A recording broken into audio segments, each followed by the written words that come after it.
दोस्तों, अमेजन जंगल का नाम सुनते ही जो हमारे दिमाग में आता है वो है यहाँ पर रहने वाले भयानक व खूंखार जानवर जैसे कि एनाकोंडा, पाइथन और कोबरा। लोगों का तो ये भी मानना है कि इस अमेजन जंगल में आज भी डायनासोर रहते हैं और ऐसा कहा जाना एक तरह से सही भी है, क्योंकि अमेजन जंगल इतना बड़ा और घना है कि अभी तक सिर्फ इसका 25% हिस्सा ही देखा गया है। बाकी के 75% हिस्से में क्या है अभी तक वैज्ञानिकों को भी पता नहीं चल पाया है।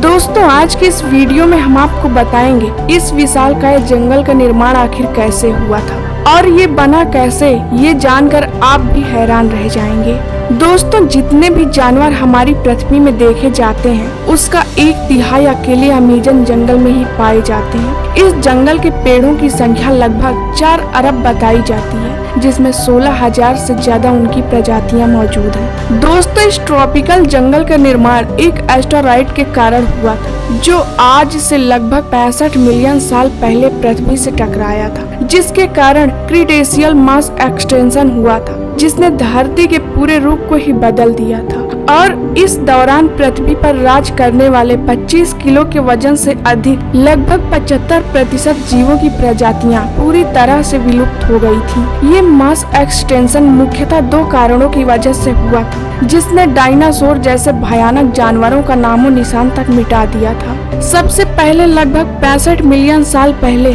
10 किलोमीटर साइज जितना बड़ा एस्टेरॉइड हमारी धरती से आ टकराया और इस उल्का पिंड के हमारी धरती से टकराने में कुछ ही समय बाद कई किलोमीटर दूर तक आग का गोला फैल गया। दोस्तों, इस आग के गोले ने रास्ते में आने वाले सभी बड़े जीवों की प्रजातियों को पूरी तरह से नष्ट कर दिया था और उस उल्का पिंड की टक्कर से समुद्र में कई किलोमीटर ऊंची खतरनाक लहरें भी उठी, जिन्होंने चारों तरफ तबाही मचा दी थी। और इस टकराव से निकलने वाली धूल कुछ ही समय में पूरे आसमान में छा गई थी, जिसके कारण हमारे पृथ्वी का वायुमंडल काफी समय के लिए गैस व धूल से ढका रहा और सूरज से आने वाली प्रकाश की किरणें हमारी धरती तक नहीं पहुंच पाती थी, जिसके कारण धरती का तापमान कई डिग्री सेल्सियस तक गिर गया। दोस्तों, उस महाप्रलय की वजह से हमारी धरती से जीव जंतु व पेड़ पौधे पूरी तरह से नष्ट हो गए थे और कुछ महीने बीतने के बाद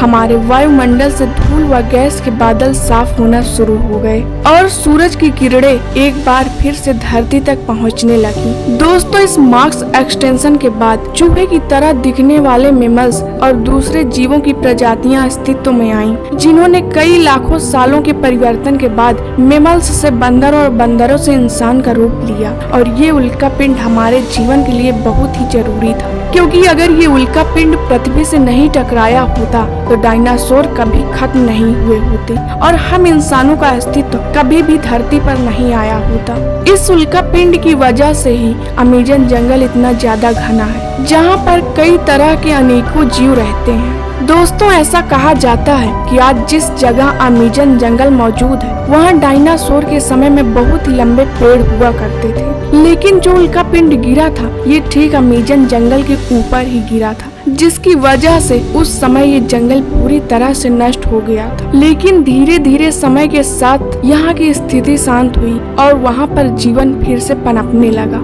और वहाँ जीवन के साथ फिर से पेड़ पौधे पनपने लगे। लेकिन इस बार पेड़ों को खाने वाले डायनासोर व जीव मौजूद नहीं थे, जिसकी वजह से पेड़ पौधे तेजी से बढ़ गए और जिस रेडिएशन ने इस जगह को बर्बाद कर दिया था उसी ने इस पेड़ पौधे को उगने में और भी ज्यादा मदद किया, क्योंकि इस उल्का पिंड के गिरने की वजह से ही यहाँ की जमीन बहुत ही ज्यादा नर्म और फर्टिलाइज हो गई थी और ये जंगल बाकी के जंगलों से अलग दिखाई देता है। दोस्तों, अमेजन वर्षा वन के अंदर कई वनस्पतियां और पेड़ पौधे मौजूद हैं जो पूरी दुनिया में और कहीं नहीं देखने को मिलते हैं। इसके अलावा अमेजन जंगल के बहुत ज्यादा गहराई में क्या है ये अभी तक कोई नहीं जानता है, क्योंकि किसी ने भी इसे पूरी तरह से देखा नहीं है। ऐसे और फैक्ट वीडियो देखने के लिए वीडियो को लाइक करके चैनल को सब्सक्राइब जरूर करें।